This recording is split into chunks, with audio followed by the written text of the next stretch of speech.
के जिस राज को जानना चाहती थी, आज वो खुद उसी राज की राजदार बन गई और आज वो सबसे अपना राज छुपाते फिरती है।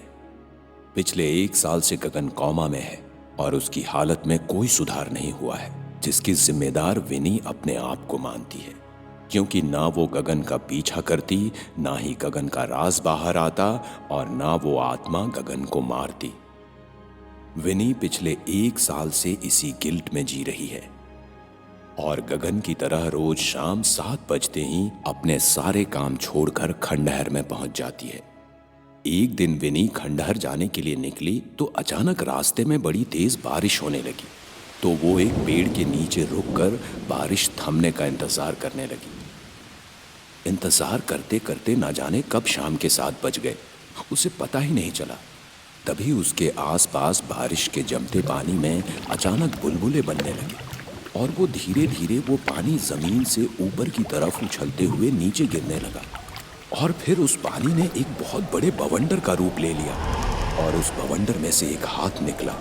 ये देख वो वहां से भागी तो वो हाथ तेजी से विनी की ओर बढ़ा और उसे अपनी ओर खींचते हुए ले जाकर उस खंडहर में फेंक दिया और खंडहर का दरवाजा बंद हो गया।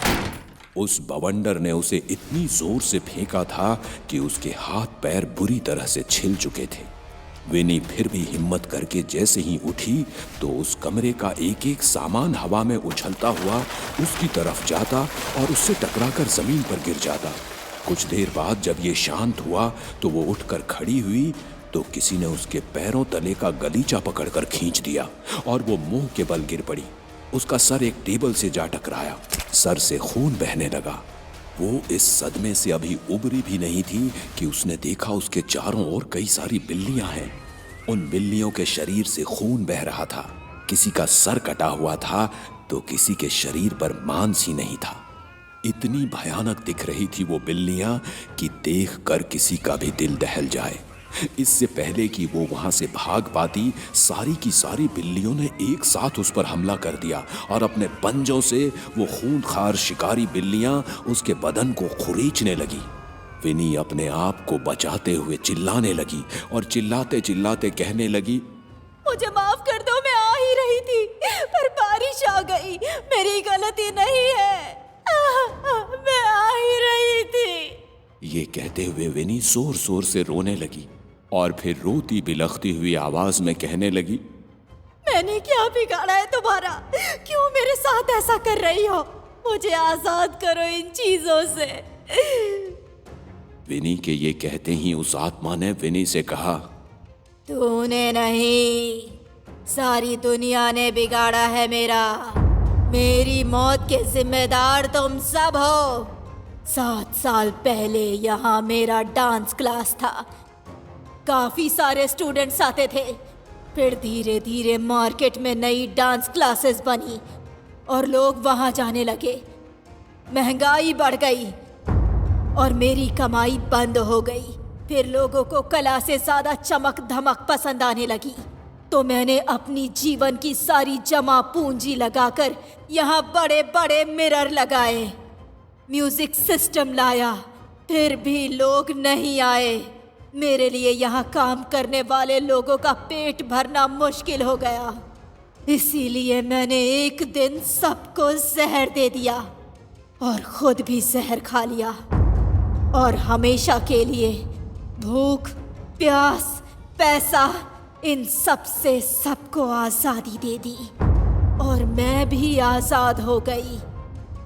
इस तेजी से आगे बढ़ रही दुनिया के साथ क्या पीछे छूट रहा है, इससे किसी को कोई लेना देना नहीं होता। इसलिए जब भी कोई यहाँ आता है वो मेरा स्टूडेंट बन जाता है और मैं नहीं चाहती कि किसी का भी किसी के साथ कंपटीशन हो, क्योंकि एक मयान में 2 तलवारें नहीं रह सकती, इसलिए एक को मरना पड़ता है। अगर तुझे इन सब से आजाद होना है तो तुझे कल मुझे एक नया स्टूडेंट लाकर देना होगा और तू भी मेरी तरह आजाद हो जा। उसे उस खंडहर में जाकर सारे आत्माओं के शव ढूंढकर उनका अंतिम संस्कार करना होगा। तांत्रिक की बात मानकर विनी तुरंत खंडहर में आ गई और खंडहर में आकर उन आत्माओं के शव को ढूंढने लगी।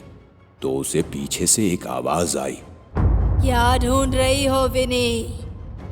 उसने पीछे पलटकर देखा तो कोई नहीं था और वो जैसे ही वापस पलटी तो जोर से चीखते हुए आंखें बंद कर ली, क्योंकि उसकी आंखों के सामने एक जला हुआ आदमी खड़ा था।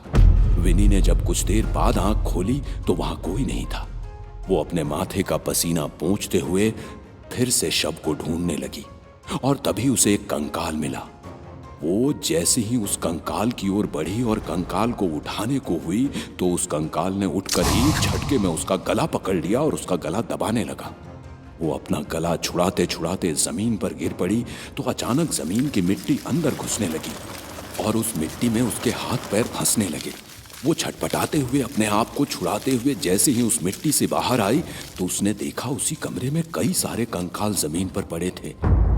वो उन कंकाल की ओर बढ़ पाती उससे पहले ही उसे कई आत्माओं ने घेर लिया और सभी ने एक साथ उस पर हमला कर दिया। ये सब देखकर वो वहीं गिर पड़ी और बेहोश होने का नाटक करने लगी। ये सब करके उसे उन आत्माओं से बचने के लिए थोड़ा समय मिल चुका था। विनी को सारे शव मिल चुके थे, बस उन्हें जलाना बाकी था। इन आत्माओं के जाते ही उसने अपनी आंखें खोली और खंडहर से बाहर जाकर गाड़ी से पेट्रोल की कैन लाई और जैसे ही पेट्रोल डाला तो उन कंकाल बन चुके शव के मुंह में से कई सारे कीड़े बाहर आने लगे और फिर वो कीड़े तेजी से उसकी ओर बढ़े और उसे खाने लगे। वो कीड़े उसके शरीर का मांस नोचे जा रहे थे। विनी मर ही जाती अगर समय पर वो तांत्रिक नहीं पहुंचता जिसने उसको ये रास्ता दिखाया था। उस तांत्रिक ने एक भस्म उन कीड़ों पर फेंकी तो सारे के सारे कीड़े जलने लगे और जलकर राख हो गए। और फिर विनी ने पूरे कंकाल पर पेट्रोल डाल दिया और जैसे ही उसे आग लगाने के लिए माचिस निकाली तो ऊपर से एक औरत ने किसी बिल्ली की तरह विनी पर झपट्टा मारा और उसके हाथों से माचिस छूटकर जमीन पर गिर पड़ा। और फिर वो औरत विनी के ऊपर चढ़कर अपने नाखूनों से विनी का गला चीरने लगी। इससे पहले कि वो तांत्रिक कुछ कर पाता उस पर कई सारी आत्माएं कूद पड़ी और उसे अपने नाखूनों से नोचने लगी। ये सब देखकर विनी ने उस आत्मा को अपने ऊपर से धकेला और माचिस की ओर बढ़ी जो उसके सामने ही पड़ी थी। तो उस औरत ने विनी का पैर पकड़कर उसे खींचा और उसे जमीन पर गिरा दिया।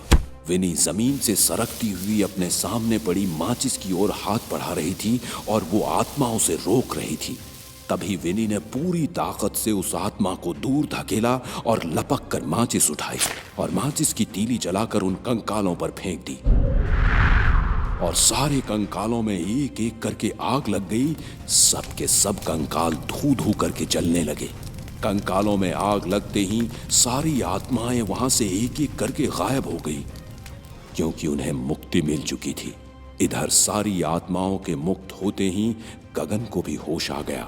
विनी ने तांत्रिक की मदद से खुद को उस कैद से आजाद किया, गगन की जान बचाई और उन आत्माओं को मुक्ति दिलवाई और उस राज को हमेशा के लिए मिटा दिया। ना अब कोई राज है ना राजदार।